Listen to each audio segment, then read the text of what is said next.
জানো বন্ধুরা, সব দিদি ভাই, বৌদি ভাই, বোনদের জন্য বলছি, আমার কাছে রান্নাটা একটা শিল্প মনে হয়।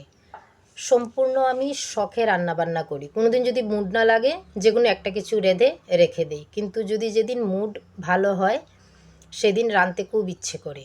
তো আজকে বেশি একটা কিছু রান্না করিনি, তো কি রান্না করেছি দেখাচ্ছি তোমাদের।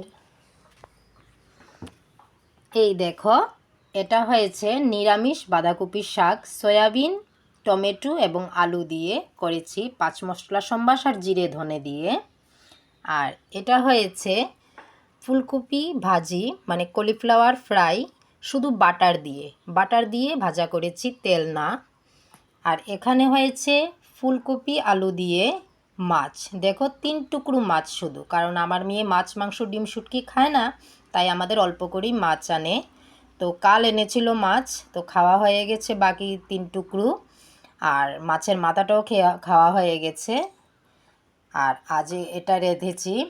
তো এই শর্টকাট রান্নাবান্না কেমন লেগেছে সবার কাছে কমেন্ট করে জানিয়ে দিও। তো দিদি ভাইরা, তোমরা কি রান্না করেছো বলো। তোমরা কি কি রান্না করেছো আমাকে বলো এবং আমাকে দেখাও।